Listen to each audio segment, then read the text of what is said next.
Magandang araw mga bayang karerista.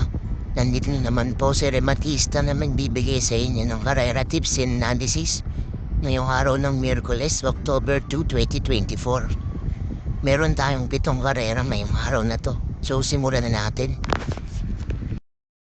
Race 1, simula ni winner take all event.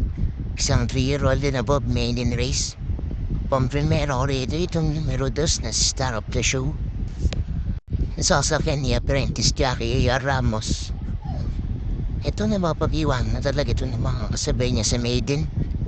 Last run nito meron tong 129.4 sa 1400.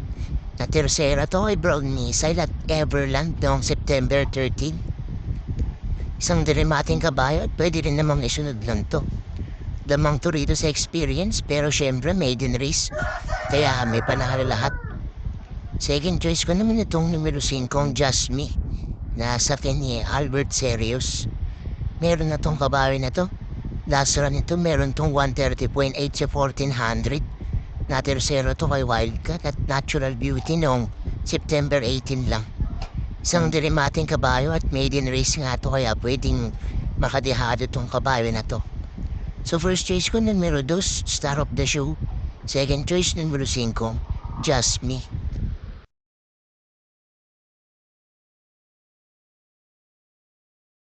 Lipat naman tayo rito sa race 2. Simula ng pick 6 event, isang class 5, 11 to 15 split. Ang pampremera ko rito itong numero 2 na si Tough Failing, nasasakyan ni Pamboy Ponce. Last run nito meron tong 129.2 sa 1400 noong September 22 lang. Isang banderang kabayo at may balik na rin tong kabayo na to. Medyo gumaan yung mga kalaban niya rito kumpara nung nakaraan. Pag walang nagbigay ng pressure dito, baka makatapos to si kabayo. Second choice ko naman itong numero 1, Chef Cut, nasasakyan ni Albert Serios. Kakapanalo lang nito nakaraan. Pero itong 115 flat sa 1200 noong September 20 lang. Isang banderang kabayo at bandera tapos nga ito nakaraan. Tingin ko itong bibigay ng pressure kay Tough Failing sa harapan. Matibay din to sa harap kaya baka maadehado pa to rito. Third choice ko naman itong numero 6 na si Monrovian Bell na nasakyan ni El Blanca Flor. Sinubukan na ulit ito nakaraan. Meron tong 129.4 sa 1400 na segunda. Na tersera to kay Animo Lasal at Tenacity noong September 21 lang. Isang debanderang kabayo at pwede rin namang isunod lang to. Tingin ko naghihintay lang to ng tiyempo. So first choice ko numero 2, Tough Failing.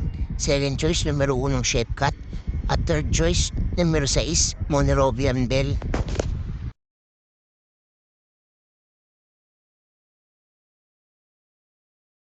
Dito naman tayo sa race 3. Simula ng pick 5 event, isang class 5 non-placers. Ang pampremero ko dito itong nagbabalik ng numero 3, Private Dining na sakyan ni MP Cañete. Last win ito noong April 3 pa. Meron tong 115.6 sa 1200. Isang dramating kabayo at pwede rin namang isunod lang. Dito baka makadehado pa to.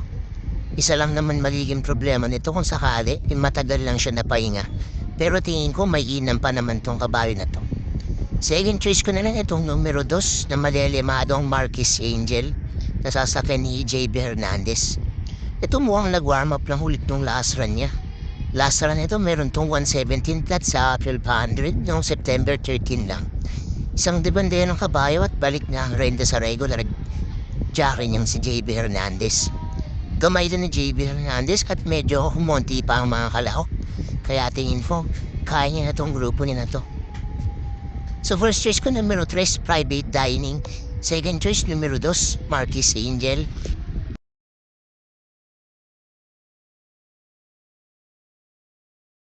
Lipat naman tayo rito sa race 4. Simula ng pick 4 event, isang class 5 bullet, 5 placer. Ang pampremera ko rito, itong numero 7, Brainchild na sasakyan ni Jomera Storke. Ito pinakasagad na grupo kaya anybody's race to.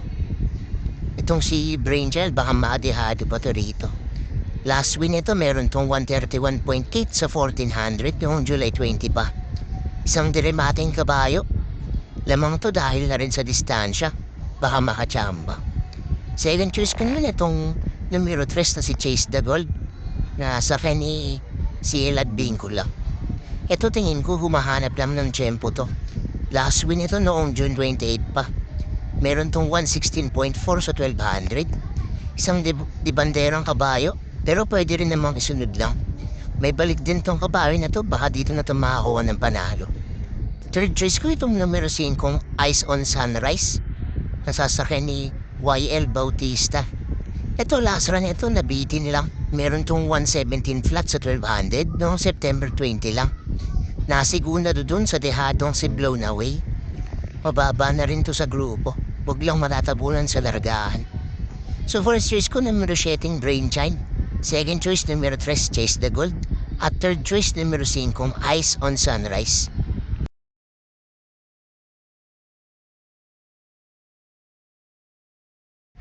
Dito naman tayo sa race 5. Kuling extra double para sa araw ng Miyerkules. Isang class 4, 16 to 21 split. Ang pamprimero ko rito itong numero 4, Megan Maxine, na sa ni Boje Renson. Bagong babato dito sa grupo. Tumahilig to sa dehado.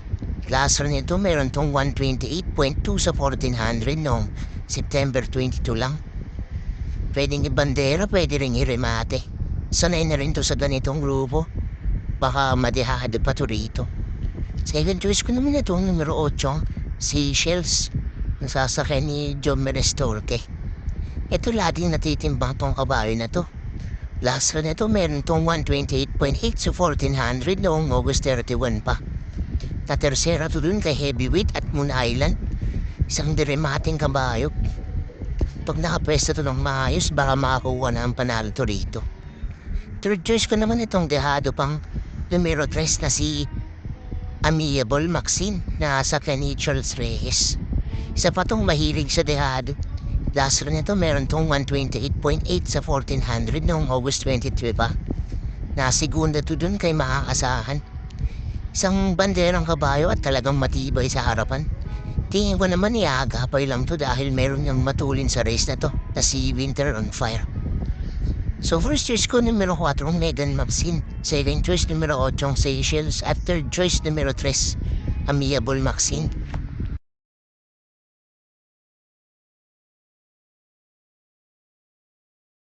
Lipat naman tayo dito sa race 6, huling day ni Double para sa araw ng Miyerkules.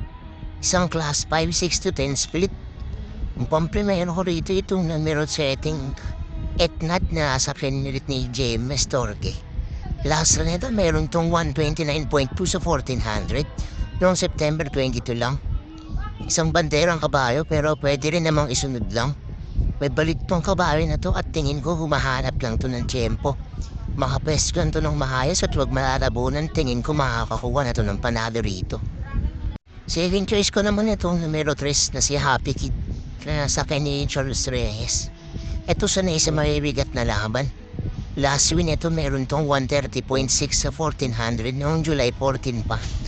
Isang banderang kabayo pero pwede rin naman tong isunod lang din. Matibay din to sa harapan kaya tingin ko sa home stretch lang to bibitaw kung sakaling maubusan man.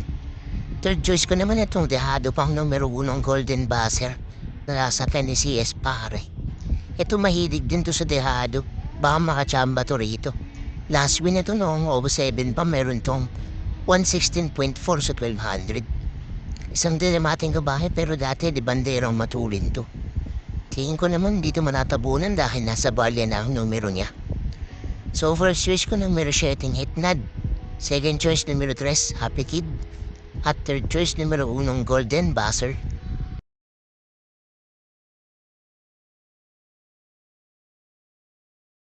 Dito naman tayo sa race 7.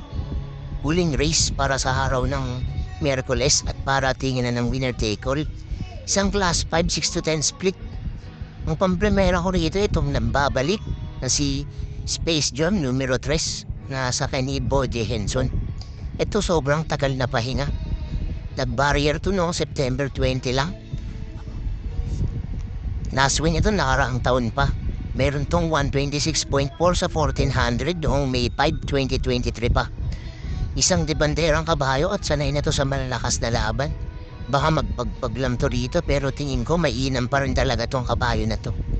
Second choice ko naman itong laging nabibitin na numero 10 na si Bantay Sarado na sa akin ni Dodong Villegas. Ito lagi lang nabibitin sa remate to pero tingin ko pakain niya na tong grupo niya na to. Last run nito meron tong 128.6 sa 1400 noong September 22 lang. Nasigunda to kay Margo. Isang dirimating kabayo. Huwag lang manatabunan at makapeso lang ng mahal at tingin ko mananalo na to rito. Third choice ko naman itong numero 9 King Wash ko. Nasa rin ni JC De Los. Nasa rin ito meron tong 115.4 sa 1200 noong September 20 lang. Isang dirimating kabayo pero pwede rin namang isunod lang. Baka nag-aahalap lang to ng tiyempo. Baka makadehado pa to rito, huwag lang manatabunan sa largahan. So first choice ko numero 3 si Space Jam. Second choice numero 10 Bantay Sarado. At third choice numero 9 King Wash ko.